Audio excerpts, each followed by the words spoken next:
Sabay-sabay natin alamin ang mga kaganapan na nangyayari sa ating bansa.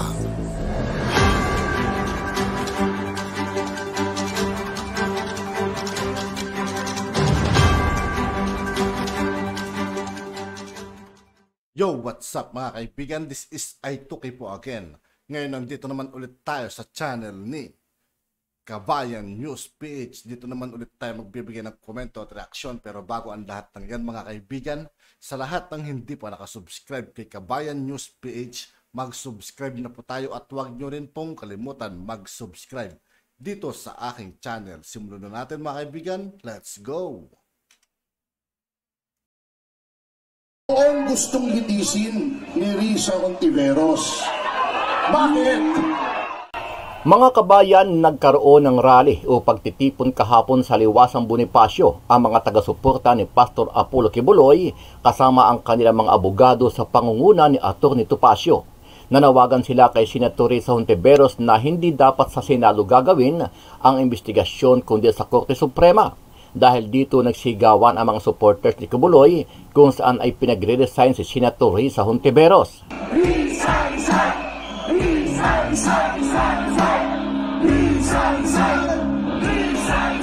Sa kabila ng protesta, ikinagulat naman ng taong bayan at kampo ni Pastor Kibuloy ang biglang paglutang ni DOJ Secretary Jesus Crispin Boy Rimulya kung saan ay pinakakasuhan niya itong si Kibuloy sa Korte Suprema ng Qualified Human Trafficking at Child Abuse. Kaugnay ito sa umano'y pang-aabuso ni Kibuloy at iba pa noong 2011 sa isang 17 anyos pa lamang na babae. Ayon kay Rimulya, na pag-aralan na daw nilang mabuti ang kaso ni Kibuloy kaya dapat na siyang kasuhan. Sa masusing pag-aaral, nakita natin talaga na mabigat ang basihan para ibigay at ilagay sa tama itong bagay na ito.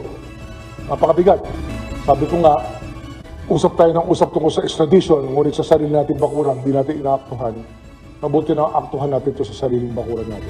Ayon pa kay Rimulya, kahit may nakarating sa kanyang tanggapan na magkakagulo kapag pinadampot at kinasuhan si Kibuloy, nanindigan pa rin ito na itutuloy pa rin nila ang kaso laban sa pastor kung yun ang nararapat. Nararating sa atin na abogado nila na magkakagulo daw pagka nagkaroon ng kahit anong pagbatikos o kaya paghuli. Ngunit kinakailangan talagang gawin ang dapat gawin. Dahil sa biglang paglutang at pagdedesisyon ni Rimulya na kasuhan itong si Kibuloy, umalma ang ating mga kababayan kung saan ay sinabi nila na bigla na naman pumasok sa eksena itong si Rimulya kahit hindi pa tapos ang pagdinig sa Senado at wala pang investigasyon na isinasagawa sa korte. Ang sinabi ko that time, isusunod na po ito. Baka ito ay pakawala ni Tambaluslos. Baka ito ay kakampi ni Tambaluslos. Baka ito ay kakampi ng administrasyon. Siyempre, sekretary yan. Pero nakakaano dyan, malamang-lamang yan, ang sabi ko, babakbakan nila si Kibuloy. O, eto na. Nagkatotoo, di ba? Sabi ko sa inyo medyo nakakaduda. Bakit niya huhusgahan agad si Kibuloy? Ibig sabihin, case closed. Case closed agad. Tingnan natin Ano ang masasabi mo dito, kabayan? Sama-sama nating panuorin ang buong video at pakicomment nyo po ang inyong mga reaksyon at sariling opinyon. Pero bago yan, muli po ako nag-iimbita sa mga hindi pa po nakasubscribe sa ating channel na Kabayan News PH, pakipindot po ang subscribe button at pakiclick na rin ang notification bell para lagi kayong updated sa mga bagong upload natin legit at napapanahong balita. Maraming pong salamat.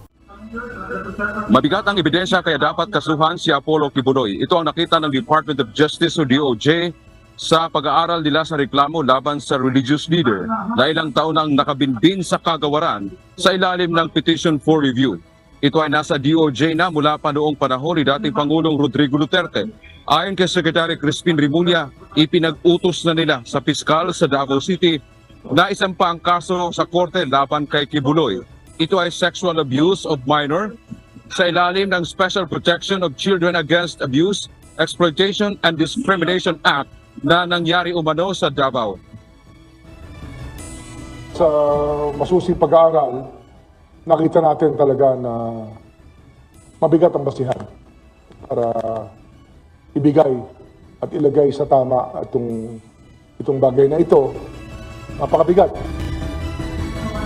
Pinakakasuhan din si Kibuloy at 5 pang iba ng qualified human trafficking sa Pasig City at iba pang acts of child abuse, cruelty at exploitation. Paliwanag pa ng DOJ, ginawa nila ito habang wala pang extradition request ang Amerika laban kay Kibuloy. Sabi ko nga, usap tayo ng usap tungkol sa extradition, ngunit sa sarili natin bakuran, hindi natin inaaktuhan. Mabuti na aktuhan natin ito sa sariling bakuran natin. Ang nagreklamo dyan ay babae na 17 taong gulang pa lang umano nang mangyari ang sinasabing mga krimen upang aabuso na mahigit 10 taon na ang nakararaan. Nasa Maynila niya ito sa ngayon at handa naman ang DOJ na isailalim ito sa Witness Protection Program o WPP ng DOJ para sa kanyang kalikasan. Dagdag pa ni Remulla, binaliktad nila ang unang desisyon ng City Prosecutor ng Davao na nag-dismiss sa reklamo laban sa religious leader. Inaasahan din na hihilingin ng DOJ sa Korte Suprema na ang kasong isasampa sa Davao ay ilipat dito sa Maynila. Binigyang diin pa ng DOJ, walang issue ng politika dito sa kanilang naging hakbang. Nararating sa atin na abogado nila na magkakagulo daw pagka nagkaroon ng kahit anong pagbatikos o kaya paghuli. Ngunit kinakailangan talagang gawin ang dapat gawin. Kapag naisampa na sa korte ang kaso, isusumite rin ng DOJ ang isang request sa hukuman para sa Precautionary Hold Departure Order o PHDO laban kay Kibuloy para mapigilan itong makalabas ng bansa na sa paniniwala ng DOJ ay nandito pa sa Pilipinas. Nagprotesta naman sa ngayon June ang supporters ni Kibuloy dito sa Liwasang Bonifacio bilang pagsuporta sa kanya at sa SMNI. Ayon naman kay Remulla, karapatan nila ito sa ilalim ng Freedom of Assembly.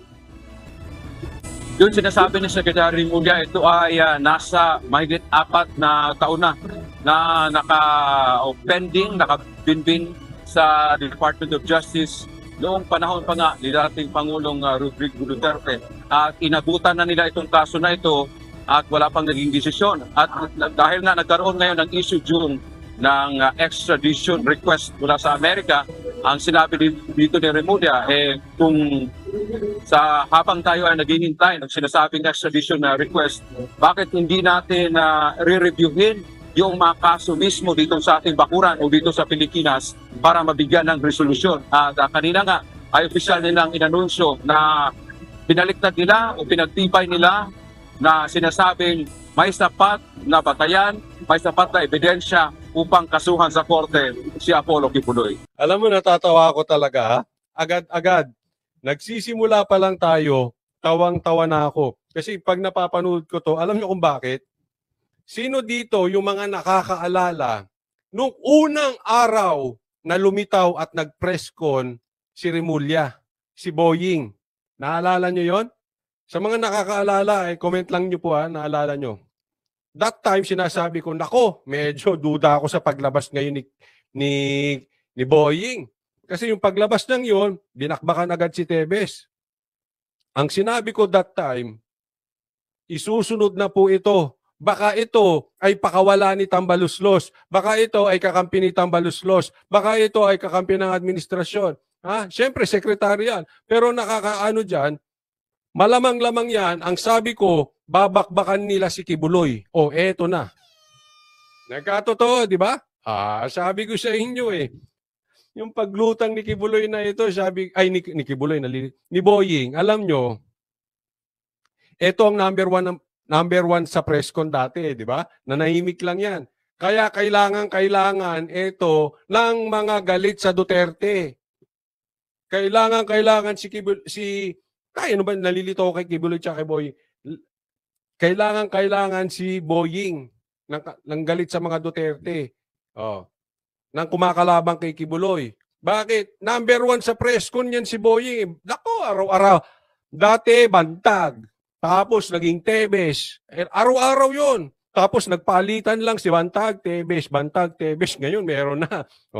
Kibuloy na ngayon. Oh, may bagong apple of the eye ka na. Pahinga ka muna kay Bantag. Pahinga ka muna kay Tebes. Pahinga.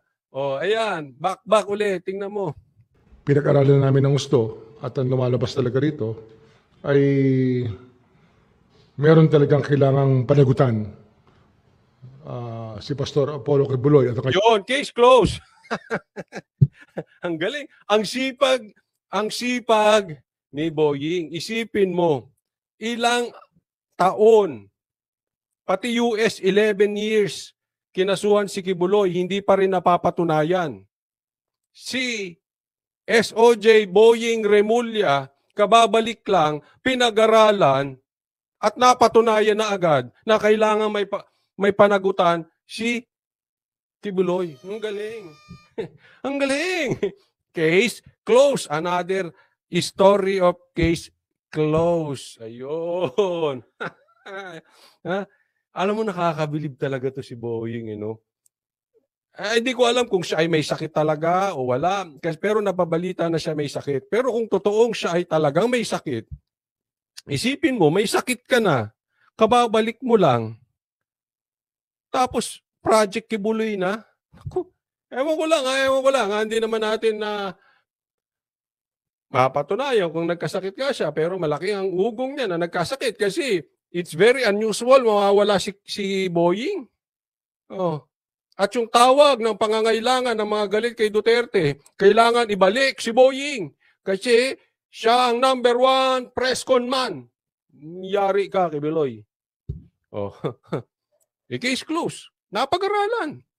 Tapos na. Ano pa antayin nyo? Babay na. Oh, kulong na yan si Kibuloy. Grabe, no? Ay, nako. Ang galing. Talino talaga nito. Attorney ito eh. Attorney. Pero hinusgahan niya. Diba? SOJ ka eh. Secretary of Justice ka eh. Ikaw ang leader ng DOJ eh. Kasuhan. Huwag niyong pagbintangan sa harap ng press con. Huwag niyong pagbintangan sa harap ng kamera. Huwag niyong siraan sa mikropono. Kaibigan ka, di ba? Anong klase kang kaibigan dinadala mo sa public trial? Kasi ako, kunwari, kaibigan ko si Kibuloy at alam ko may kasalanan siya at trabaho kang usigin siya, isusumbong ko sa pulis. Di ba? O dadaling ko sa korte. Sila mag-usap ng korte. Bakit natin gagawin sa public trial? Kala ko kaibigan mo. Eh kung ikaw ba ay may anak na may kaso, kung ikaw ba ay may kapamilya may kaso, dadakdakan mo ba sa press con? Oh, di dapat dali mo sa korte. Tapos na. At yun nga po mga kaibigan, dito po nagtatapos ang ating reaction video. Muli, ako po si I2K ng Sundalo ng Dunggalo. Maraming salamat sa patuloy na pagsuporta. Yeah, peace out.